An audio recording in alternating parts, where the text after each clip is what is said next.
Estamos en esta serie de sermones, en esta serie de reflexiones en las cuales estamos hablando acerca de cómo alcanzar una comunión íntima con Dios. Ya hemos argumentado varias veces en nuestros 4 encuentros ya la importancia de tener comunión con Dios. Independientemente de lo bien que se siente y cuánto aporta a nuestra vida interior el tener comunión con Dios, sabemos que no se limita a eso. Ya hemos visto que cuando una persona alcanza una comunión íntima con Dios, entonces puede alcanzar una conexión consigo mismo y por lo tanto puede alcanzar conexión adecuada con las demás personas. Durante estos 4 encuentros, hoy es el 4º encuentro, hemos visto 3, hoy vamos a ver el cuarto, la cuarta de las disciplinas que hemos escogido en el libro de los Salmos para desarrollar nuestra intimidad con Dios. Son disciplinas todas necesarias, todas indispensables. La primera la vimos en el Salmo 147, en el que entendimos que para tener una comunión íntima con Dios tenemos que alabar y especialmente cantar. Decíamos, veíamos ahí cuántas veces se repetía los beneficios que produce a nuestra vida el cantar salmos, el cantar alabanzas a nuestro Dios. Es liberador, es restaurador, es rejuvenecedor, nos ayuda en esa búsqueda de la presencia de Dios. Y también nos libera, porque definitivamente cuando nosotros estamos amargados interiormente nos cuesta mucho trabajo adorar. Yo no sé si le sucede a usted, a mí me gusta silbar, pero cuando estoy bravo y enojado no puedo silbar. Tengo la bemba amarrada, no me sale el silbido. Y es lo mismo lo que sucede con el alma. Interiormente nosotros nos amargamos y no asciende, ni siquiera sale de nuestro corazón la alabanza. Eso lo vimos en el Salmo 147. El segundo encuentro hablamos en el Salmo capítulo 2, Salmo capítulo 19. La segunda parte hablamos acerca de la importancia de la palabra de Dios. Cómo la palabra de Dios nos guía, y en la segunda parte del capítulo 19 encontramos muchísimas descripciones de las maneras en las que la palabra de Dios viene siendo como la luz que ilumina la habitación donde vamos a alcanzar intimidad con Dios. Así como la alabanza es la puerta de entrada para tener un tiempo de comunión profunda con Dios, la palabra de Dios es como la luz que alumbra la habitación donde nos encontramos con Dios. El domingo pasado estuvimos viendo el Salmo capítulo 2 y en él entendimos que la única manera de poder llegar hasta la presencia de Dios, hasta la misma presencia de Dios, es Jesucristo, el Hijo. Y estuvimos estudiando profundamente todos los beneficios y las guianzas del capítulo 2. Hoy vamos a hablar acerca de la confesión, porque si el canto y la alabanza a Dios son la puerta de entrada, la palabra es la luz que ilumina la habitación, Jesucristo es el único camino. Bien, la confesión es la única forma en que nosotros podemos arreglar nuestras cuentas con Dios. Ahora, yo no sé si tú eres igual que yo creo que todos los seres humanos somos iguales. Pocas cosas son tan frustrantes como tratar de mantener una conversación con una persona con la cual tenemos deudas. Yo sé que aquí nadie tiene deudas, ¿no? Pero si usted ha tenido deudas en algún momento, probablemente se ha sentido como yo, que no quiere pasar por esa calle, que no quiere pasar por esa casa, que no quiere encontrarse, que casi que está eliminando ese contacto de su teléfono con tal de ni recordar que tengo la deuda, porque es como una espada de Damocles que está sobre nosotros todo el tiempo y no nos permite experimentar una relación profunda con esa persona. Bueno, Dios no es diferente.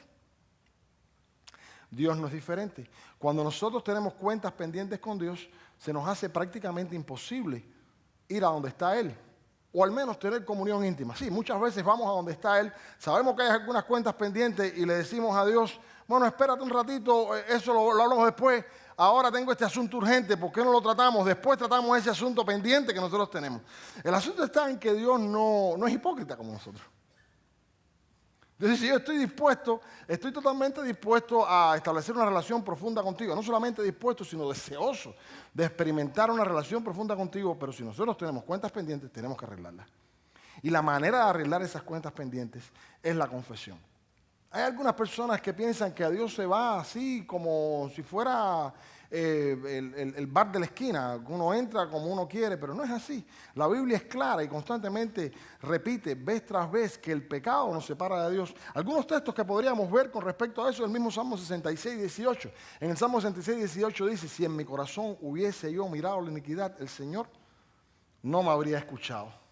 Allá en Isaías capítulo 59, los versículos 1 y 2, el profeta Isaías le dice al pueblo, no es que Dios haya cortado su brazo, ni que Dios se haya quedado sordo, ni a Dios se le ha cortado el brazo, ni Dios se ha quedado sordo. Lo que sucede es que nuestros pecados han hecho separación entre Dios y nosotros. Y aun cuando Él sigue extendiendo su brazo y tiene atento su oído a nosotros, el tema es que el pecado nos separa de Él.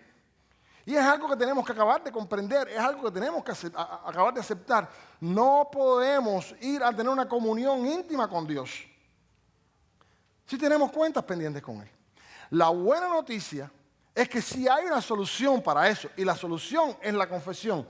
Así como vez tras vez se dice en la Biblia que el pecado hace separación entre Dios y los hombres, igualmente, vez tras vez se especifica en la Biblia que la confesión es la vía a través de la cual nosotros podemos arreglar nuestras cuentas pendientes con Dios y restaurar nuestra relación con Dios, por ende, disfrutar todos los beneficios de una comunión íntima con Dios. Algunos textos, por ejemplo, en Proverbios 28:13 dice, el que encubre su pecado no prosperará, pero el que lo confiesa y se aparta alcanzará misericordia. Otro de los textos que más me gusta a mí, para mí es uno de los predilectos, es 1 Juan capítulo 1, porque habla mucho acerca de lo que sucede en nuestro interior.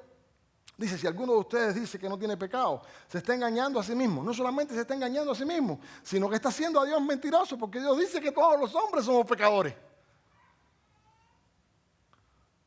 Y el versículo 9 resuelve el asunto.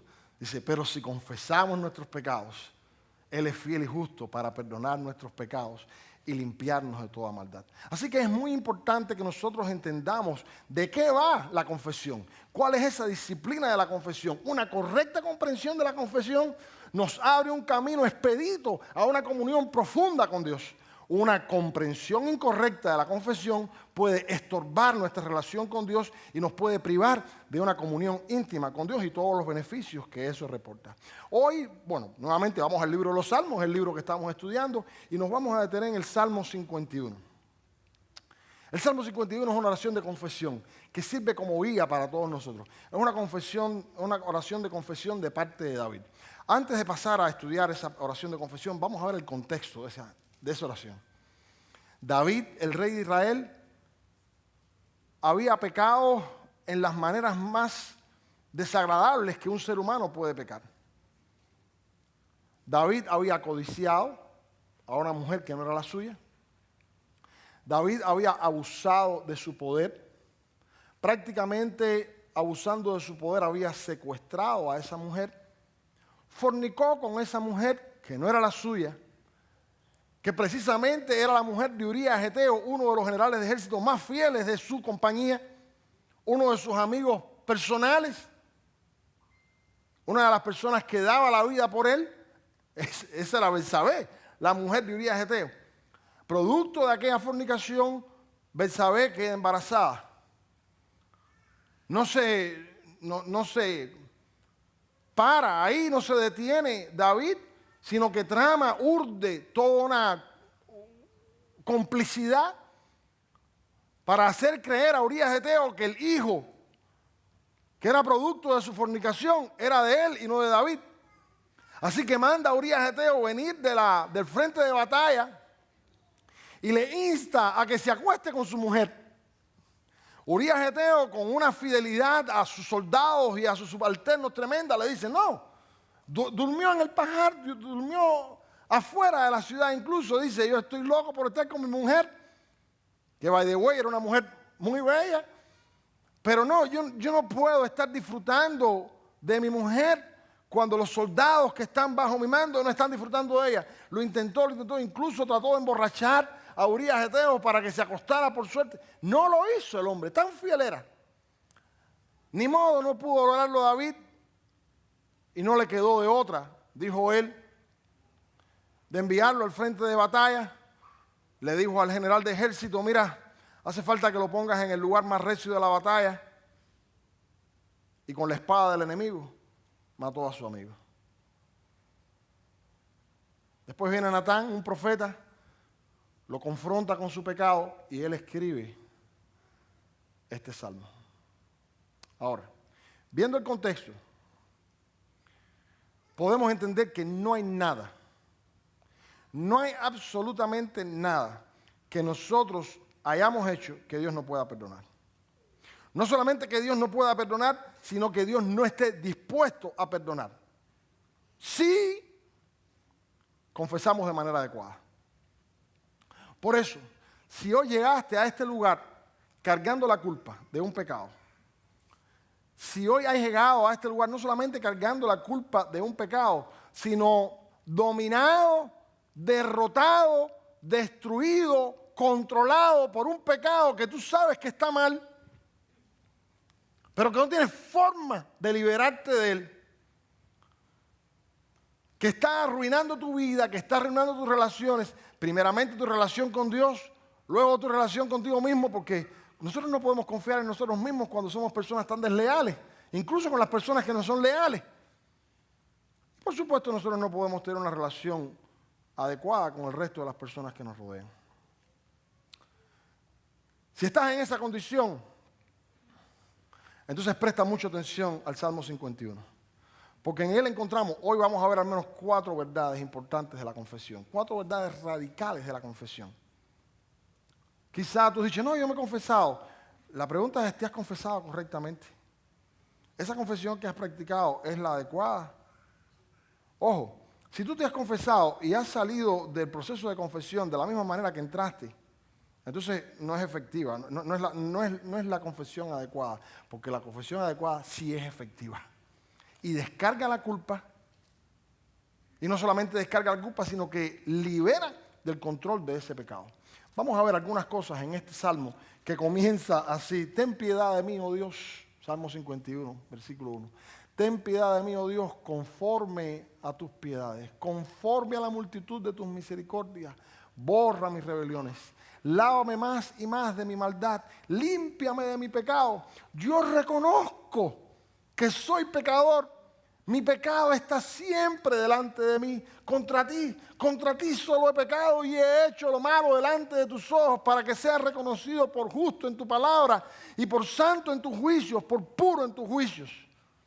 He aquí, en pecado fui formado, en maldad me concibió mi madre. Y así continúa confesando David en esta oración. Primera cosa que aprendemos de esta oración con respecto a la confesión. La confesión es un asunto entre tú y Dios. La confesión es un asunto personal. Quiero enfatizar esto de una manera tremenda. No hay manera que yo pueda sobreenfatizar esto. Sobre todo para nosotros los latinos, que hemos sido tan exculpados, que hemos sido tan manipulados por el tema de la confesión, por un grupo de personas que se creen dueños de la confesión, que han robado la confesión, que se han hecho del monopolio de la confesión. Han como puesto talanqueras en la carretera de la confesión y están cobrando peaje constantemente, diciendo, no, si quieres confesarte con Dios, tienes que pasar conmigo. Pero no es así. Vemos en esta oración que David nunca menciona a una tercera persona. David siempre va directamente delante de la presencia de Dios y le dice, contra ti solo he pecado y he hecho lo malo delante de tus ojos. Y cada vez que él pide restauración producto del pecado, lo hace directamente a Dios. No le dice a una tercera persona, ni a una institución, ni siquiera le dice al mismo Natán, que fue el profeta que lo confrontó, límpiame. No, se lo dice a Dios.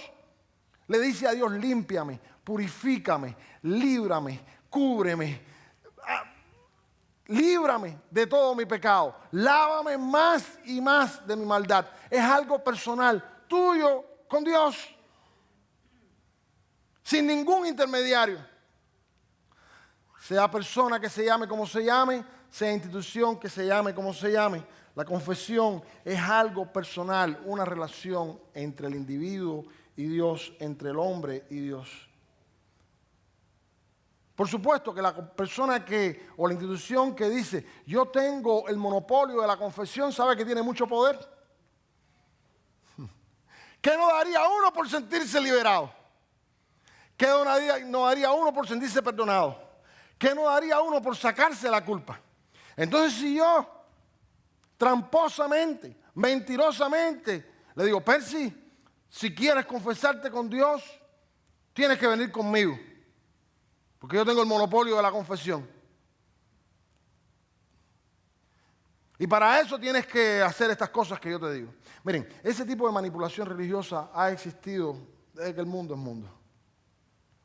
Siempre ha habido personas que han tratado de hacerse de la única vía a través de la cual nosotros podemos restaurar nuestra relación con Dios, que es la confesión. Porque sin confesión no hay perdón de pecado. Pero si confesamos nuestros pecados, Él es fiel y justo para perdonar nuestros pecados. ¿A quién? A Dios. Al único que nos puede lavar, al único que nos puede limpiar, al único que nos puede perdonar. Es el único que tiene multitud de piedades. Dice, conforme a la multitud de tus piedades. Si yo voy a un ser humano a contarle mis pecados, se lo estoy contando a alguien que es imperfecto igual que yo, que es miserable igual que yo, que no puede experimentar la multitud de las piedades que solamente Dios puede experimentar. ¿Por qué pedir perdón, pedir liberación de alguien que humanamente igual que yo está lastrado por el pecado, si puedo ir directamente a aquel que tiene multitud de piedades? A aquel que perdona conforme a la infinidad de sus misericordias. Dice, conforme a la multitud de tus piedades, borra mis rebeliones, conforme a la multitud de tus misericordias, borra mis rebeliones, borra mis maldades.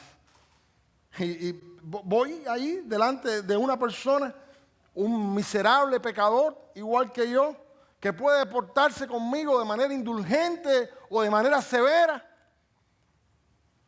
administrando con castigos o con disciplinas, como si fuera Dios, lo que solamente Dios quiere hacer por pura misericordia.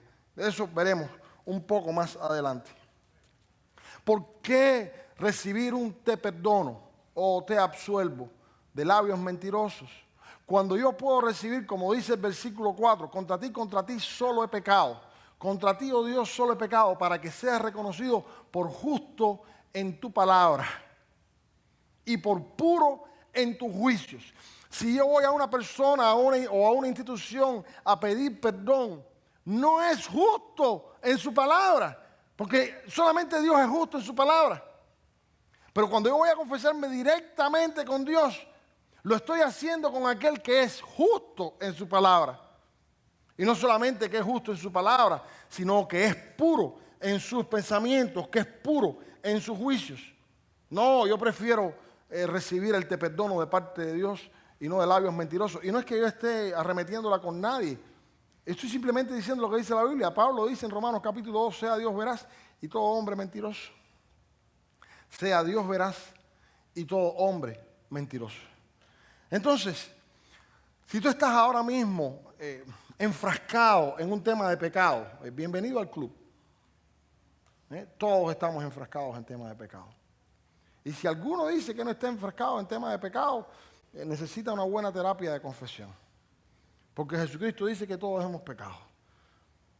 Y si alguno dice que no ha pecado, hace a Dios mentiroso, porque todos somos pecadores. Así que todos estamos en la misma situación. Pero si estás acá luchando de una manera fuerte con algún pecado, no pagues peaje. No pagues peaje en un camino que abrió Jesucristo. Hebreos capítulo 4. Dice, ese camino amplio y seguro. Dice aún así, un camino que abrió Jesucristo que llega directamente hasta el trono de la gracia. Ese camino lo construyó Jesucristo en la cruz del Calvario y no tiene peaje.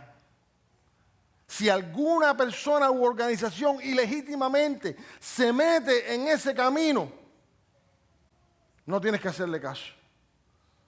Porque no importa cuán pecador seamos tú y yo, si vamos en confesión correcta, podemos hacerlo directamente delante de Dios. Aquel que es justo en su juicio y piadoso en todos sus juicios. No pagues peaje, no te dejes estafar, no te dejes controlar, no te dejes manipular. Confesión, bíblicamente hablando, es un asunto entre tú y Dios. Es un asunto personal. Por supuesto, hay una tercera persona que puede entrar ahí, la persona a la que yo ofendí. De hecho, Jesucristo es claro en su enseñanza. Dice, si tu pecado contra mí radica en que ofendiste a una persona, entonces, antes de venir en confesión delante de mí, ve, ponte de acuerdo con esa persona y después ven y habla conmigo. Por supuesto, la Biblia no está diciendo, ni leemos en el Salmo 51, que nosotros no tenemos que pedirle perdón a la persona que hemos ofendido. No estoy diciendo eso. Todo lo contrario. Si yo ofendí a una persona, yo tengo que pedirle perdón a esa persona. Yo tengo que vindicarme con esa persona. Yo tengo que arrepentirme con esa persona. Tengo que confesarme con esa persona. Y después arreglar mis asuntos con Dios. Lo que estamos hablando aquí es que si mi problema es con Dios directamente, yo no tengo que buscar una tercera persona que está totalmente fuera del mapa del problema para que sirva de intermediario entre Dios y yo, cuando Jesucristo es el intermediario. Si sí hace falta otro intermediario, dice Hebreos capítulo 4, después Hebreos capítulo 5, dice, podemos llegar hasta la presencia de Dios, dice, para alcanzar misericordia en el oportuno socorro. Entonces, si hace falta una tercera persona, Jesucristo murió en vano. Su obra no fue efectiva. No fue suficiente. Podemos ir delante de la presencia de Dios tal cual lo hizo David, independientemente de cuál haya sido nuestro pecado. En segundo lugar, la confesión verdadera lleva arrepentimiento. Un arrepentimiento que está marcado por dos aspectos fundamentales, tanto por la convicción como con la contrición. La convicción es una seguridad intelectual de que lo que yo hice está mal hecho. Dice, contra ti solo he pecado, he hecho lo malo delante de tus ojos. Yo reconozco que soy inmundo, yo reconozco que soy impuro, yo reconozco que eres tú el único verdaderamente santo y que solamente en ti hay salvación. Un poco más adelante, ahí en el versículo 6, de hecho en el versículo 2, dice, del versículo 51, dice así, lávame más y más de mi maldad y límpiame de mi pecado. Y el versículo 4 dice, he aquí, en pecado me concibió mi madre, en maldad he sido formado. Hay algunas personas que dicen, no, la madre de David había sido fornicaria, igual que, no se refiere a eso. Era la mujer de Isaías, hasta donde se sabe, era una mujer correcta, no había sido infiel a su esposo. Tenía una buena cantidad de hijos, lo sabemos por toda la historia narrada en los libros de Samuel y de Reyes, con su esposo Isaí. Cuando David declara aquí, en maldad he sido formado y en pecado me concibió mi madre, no está hablando de pecados de su madre, está hablando de la condición pecaminosa que nosotros tenemos como seres humanos. Una confesión genuina es aquella que va delante de la presencia de Dios con una convicción de pecado tal en la que yo digo, yo no soy bueno. Mira, el gran problema, o uno de los grandes problemas de nosotros en este mundo humanista, en este mundo tan permeado por el humanismo, en el que se dice, tú eres bueno, cada vez que prendes videos y te saltan cosas en las redes, constantemente están diciendo, tú eres bueno, tú eres bueno, tú eres bueno, todo ese mensaje positivista del humanismo que pone al ser humano como el centro, como el rey. No, nosotros somos pecadores. No hay ninguno de nosotros que pueda decir que es bueno. No hay ni siquiera uno. Todos somos malos. Lo vemos constantemente en los salmos. Claro, eso no suena tan fuerte. Somos tan débiles que no queremos escuchar eso. No somos tan malos. Mira, mientras nosotros estemos engañados por la mentalidad humanista, que esté diciendo, no, no somos tan malos como para merecer el infierno. Nosotros somos suficientemente buenos como para que Dios nos deje entrar en su paraíso. Estamos fritos. Ahí no hay confesión verdadera. Ahí no hay chance. Tenemos que decir junto con David ahí, yo estoy podrido desde mis entrañas. Mi ADN está marcado por el pecado. No hay forma que yo pueda vivir de manera justa sin hacer el pecado, sin meter la pata constantemente, porque como decía Pablo también en Romanos capítulo 6, soy un miserable que está vendido al pecado. Es la única forma de entrar delante de Dios. Si de pronto nosotros entramos delante de Dios con un poco de orgullo, con un poco de vanidad, diciendo, bueno, Señor, tú sabes que yo soy bueno, esta semana hice tantas obras de caridad, esta semana hice tantas ayudas a las personas que están necesitadas, esta semana yo no hice esto, por poquito hago esto otro, pero no lo hice. Yo no estoy yendo con una confesión verdadera, porque yo no estoy convencido de que soy pecador. Tiene que haber una convicción de que yo soy una persona que está vendida al pecado. Entre tanto, podríamos estar jugando a la confesión, yendo vaya usted a saber dónde, a escuchar de alguien que me absolvió, pero yo internamente no estoy convencido de que soy una persona que lo que me merezco es el infierno. Hasta que yo no llegue a ese punto, yo no voy a tener confesión. Ahora, yo no sé si tú has llegado a ese punto. A lo mejor tú has llegado al punto de decir, Señor, mira, verdad que tú sabes que yo soy bueno, yo casi nunca me equivoco, pero en esto, no actué tan bien. Y empiezas a orarle la píldora a Dios, tratando de convencer a Dios de que esta vez debe pasártelo por alto, porque a fin de cuentas, en una sumatoria de cosas, yo soy bueno. No funciona así. La Biblia dice que tengo que decir, desde que yo nací, estoy vendido al pecado. Genéticamente estoy marcado por el pecado. A eso se refiere cuando se habla de convicción de pecado. Ahora, la otra condición es la contrición de pecado. La contrición ya no es un convencimiento intelectual, sino que es una convicción emocional. Es ese estado en el cual yo digo, estoy triste por haber pecado. Ahora, Pablo, ahí en la segunda carta que le escribe a los Corintios eran una iglesia tremenda. Eran unos personajes los corintios aquellos. Y ahí en la segunda carta que le escribe a los Corintios está atajando un problema que había habido, del cual escribió en la primera carta. Fíjense si el problema es tan grave, que uno de los miembros de la iglesia de Corinto se estaba acostando con la mujer de su padre. Dice Pablo, incluso entre las personas del mundo eso es un escándalo. Y ustedes están como si todo estuviera bien. Entonces escribe una carta muy fuerte, una carta fuerte que reacciona espiritualmente a estas personas, y el que había cometido el pecado llega a un estado de contrición. ¿Qué cosa es el estado de contrición? Lo explica Pablo ahí en 2 Corintios capítulo 7, dice, hay espiritualmente o emocionalmente o en el tema del pecado, hay dos maneras en las que uno puede estar entristecido. Dice, tú puedes estar entristecido según el mundo. La tristeza o la contrición según el mundo produce muerte. Pero la tristeza, la contrición según Dios produce arrepentimiento. ¿Qué diferencia hay entre una y otra? Les explico. La contrición o la tristeza según el mundo es que yo estoy triste por las consecuencias del pecado que cometí, no por el pecado en sí mismo. A mí me entristece que producto del pecado estoy enfermo. A mí me entristece que producto del pecado me agarraron en el brinco. Y por supuesto, como me agarraron en el brinco, paso vergüenza. Pierdo la familia. Quedo desacreditado. Y estoy triste, obviamente estoy triste. Pero no estoy triste porque yo metí la pata. Yo estoy triste porque me agarraron en el brinco. De manera que la próxima vez me voy a sofisticar lo suficiente como para que no me agarren en el brinco. Pero si puedo hacerlo, lo vuelvo a hacer. Me entristecí según el mundo. No me entristecí según Dios. Y eso produce muerte.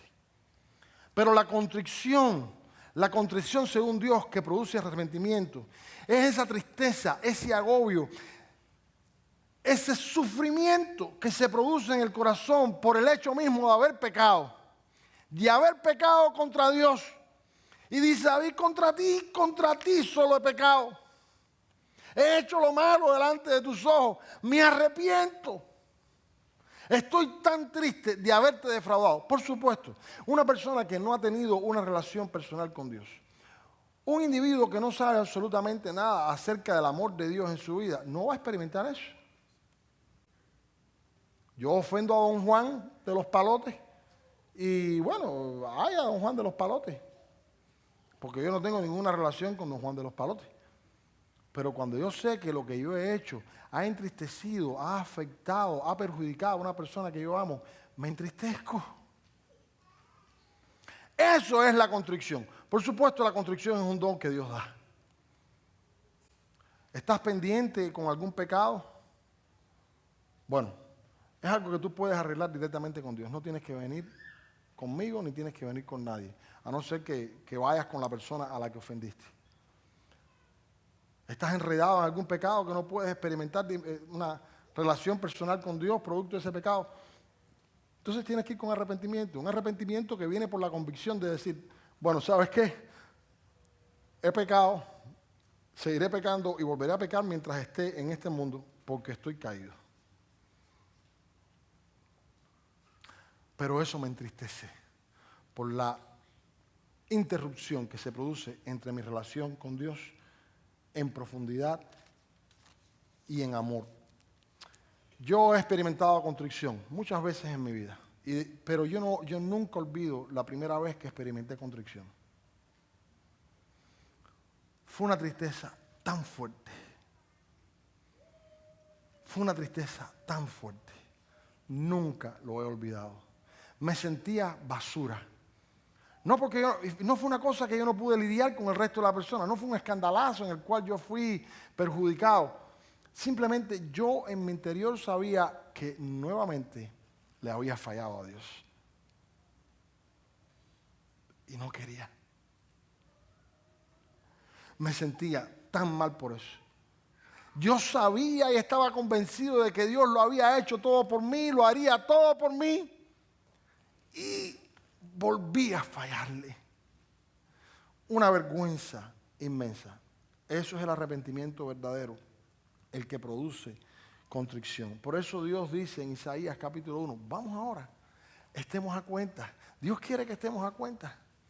Si tus pecados fueran rojos como el carmesí, van a ser emblanquecidos como la lana. Si tus pecados fueran como la grana de rojos, como la nieve, van a ser emblanquecidos. Dice, yo soy capaz de coger todos tus pecados, tomar todos tus pecados y echarlos en lo más profundo de la mar. Dios no solamente está dispuesto, sino que está deseoso de hacerlo. Solamente requiere que vayamos personalmente a Él, que le demos la cara, no que vayamos a través de instituciones ni de otras personas. Vamos a darle la cara a Dios en arrepentimiento, de convicción y de contrición. En tercer lugar, debemos entender que la confesión siempre tiene un propósito de renovación. Siempre tiene un propósito de renovación. Les leo los versículos 6 al 15. Miren qué interesante. Dice Salmo 51, 6 al 15. He aquí tú amas la verdad en lo íntimo y en lo secreto me has hecho comprender sabiduría. Purifícame con hisopo y seré limpio. Lávame y seré más blanco que la nieve. Versículo 8. Hazme oír gozo y alegría y se recrearán los huesos que has abatido. Esconde tu rostro de mis pecados y borra todas mis maldades. Crea en mí, oh Dios, un corazón limpio y renueva un espíritu recto delante de mí. No me eches de delante de tu presencia ni quites de mí tu santo espíritu. Entonces publicaré tu justicia delante de la congregación. Le enseñaré a los pecadores cómo experimentar perdón a través de la confesión verdadera. Entonces cantaré salmo. Entonces alabaré y hablaré acerca de tu justicia. La confesión, cuando se hace directamente con Dios, no tienes que tener temor de que Dios va a sacar el cinto y te va a dar un barazo hasta rajarte. ¡No! No, porque Dios precisamente lo que quiere es la confesión. Yo no estoy diciendo que Dios no saque el cinto y saque la vara y nos raje, pero hace todo eso antes de la confesión. Porque el propósito siempre es que lleguemos al punto de la confesión. Y el propósito final de la confesión siempre es restauración. Siempre es renovación. No es castigo, no es penitencia, no, es restauración. Restauración en tantos sentidos. Dice, uno se restaura en la mente. Dice, tú haces comprender la verdad en lo íntimo y en lo secreto das sabiduría. Porque cuando uno va a la confesión delante de Dios, uno dice, es verdad. Entonces cambia mi mente. Uno entra en razones. Y puede ser que uno se haya cegado producto de un pecado y no vea los peligros y no vea las consecuencias. Pero cuando uno va delante de la presencia de Dios en confesión, Dios ilumina la mente. Restaura tu pensamiento. No solamente restaura tu pensamiento, sino que purifica el corazón. Los versículos 7 y 9. Límpiame, lávame, purifica mi corazón. Me encanta 1 Juan 1, versículo 9 dice, si confesamos nuestros pecados, dice, Él es fiel y justo. Fíjense que echa mano de dos características inmutables de Dios. Su fidelidad y su justicia. Él es fiel y justo para hacer las dos cosas. Perdonar nuestros pecados y limpiarnos de toda maldad. Porque ¿qué yo hago si Dios me perdona el pecado, pero si mi corazón sigue sucio? Saliendo de ahí, voy a volver a meter la pata. Voy a volver a caer.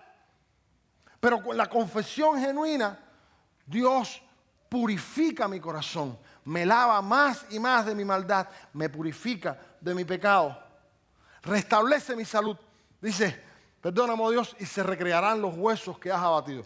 No sé si te sucede a ti como a mí, pero uno está un poco despistado, ¿no? Desconectado de Dios y de pronto le sale un granito por aquí y uno dice, esta bola, Señor, hice algo malo. No sé si funcionas así. La mayoría de nosotros funcionamos así. Porque dice, espérate, ¿en qué paso estoy? Y yo no estoy diciendo que toda enfermedad sea una disciplina de Dios producto de nuestro pecado. Por supuesto que no. Pero sí estoy diciendo que en muchas ocasiones Dios usa la disciplina para traernos al arrepentimiento, a la confesión verdadera. Muchos son los textos en la Biblia. Mira, ahí en 2 Corintios y también en Apocalipsis, cuando Jesús le escribe a una de las cartas, dice, entre ustedes hay muchos enfermos. Y también en Santiago, ahí son muchos textos. Entre ustedes hay muchos enfermos porque no están confesando. Porque andan como cristianos a la Bartola. Sin ningún tipo de responsabilidad. Pecando sin arrepentimiento y confesión. Y bueno, yo de alguna forma, dice Dios, de alguna forma tengo que llamarte la atención. Pero después que uno viene en confesión, incluso restaura la salud en nuestra vida. Hay muchos textos con respecto a eso. Restaura la comunión con Dios. También restaura nuestro liderazgo. Porque dice David, después que yo confiese, después que yo reciba el perdón, voy a anunciar delante de la congregación tu salvación. Voy a enseñar a las personas cómo restaurar su relación con Dios. Y bueno, uno pierde todo tipo de credibilidad, pierde liderazgo, producto del pecado, pero una verdadera confesión. Miren, podríamos seguir hablando acerca de la manera en que libera los pecados, disuelve las cargas, te da libertad y te restaura. La confesión no tiene el propósito de penitencia. La confesión tiene el propósito de libertad, de restauración. La penitencia es antes, para que uno venga a la confesión. Pero la confesión ya está. Uno es restaurado. Y en último lugar, no menos importante, de hecho creo que más importante, uno puede venir delante de Dios en confesión únicamente a través del sacrificio de Jesucristo. Y yo creo que esto es lo más importante de todo. Dice David, no quieres sacrificio que yo estuviese dispuesto a dar. El corazón contrito y humillado no desprecias tú. Yo quiero dar sacrificio. Yo querría cubrir mi pecado con un grupo de ofrendas, con un grupo de sacrificios para ver si logro resolver esto. Pero dice David, estoy convencido de que esa no es la solución. Bueno, eso lo estudiamos también en el Salmo 40, el miércoles en la capilla, en el tiempo de oración. En el Salmo 40, David lo repite vez tras vez, no hacen falta sacrificios. Los sacrificios no solucionan el pecado. Ni todos los animales del mundo sacrificados ¿saben por qué? Porque hay un solo sacrificio. El sacrificio es ineficaz, porque solamente Dios puede quitar el pecado. No solamente es ineficaz, sino que es insignificante. Yo recuerdo aquella primera vez de construcción, era yo muy joven, y estaba yo entendiendo la forma en que Dios se relaciona con uno. Y yo decía, Señor, estoy dispuesto a hacer cualquier sacrificio. Y Dios me decía, ¿y de qué vale? Castígame, Señor, merezco ser castigado. Y si yo no te quiero castigar, es insignificante. Nada de lo que nosotros sacrifiquemos va a cubrir nuestro pecado. Nuestro pecado es una ofensa inmensa a Dios. Ningún sacrificio nuestro puede cubrir eso. No solamente es ineficaz e insignificante, es totalmente innecesario. Así que si tú tienes un concepto de confesión de que tengo que ir a una persona, esa persona va a ponerme un castigo y con esa disciplina que puede ser más severa o menos severa en dependencia de cómo me lleve con esa persona, el criterio de esa persona, entonces yo voy a recibir, perdón, no funciona así. Es totalmente diferente. Es ir yo delante de Dios en convicción y contrición, buscando restauración y con un solo sacrificio en mi mano, el sacrificio de Jesucristo. El sacrificio de Jesucristo. Ese es el sacrificio necesario y suficiente. Isaías capítulo 53, mas Él herido fue por nuestras rebeliones, molido por nuestro pecado. El castigo de nuestra paz fue sobre Él y por su llaga fuimos nosotros curados. Todos nosotros nos descarriamos como ovejas, cada cual se apartó por su camino, mas Jehová cargó en Él el pecado de todos nosotros. Molido y afligido Él no abrió su boca, fue como un cordero llevado al matadero. Y todos los que nos hemos puesto debajo de su sombra no tenemos necesidad de hacer el más mínimo sacrificio, porque su sacrificio, como dice Colosenses, como dice Hebreos, como dice toda la Escritura, es eficaz. Es eficaz. ¿Tienes problema con el pecado? Yo también. Hay una sola solución. La solución es la confesión. Quiero que pienses en aquello que está estorbando tu vida.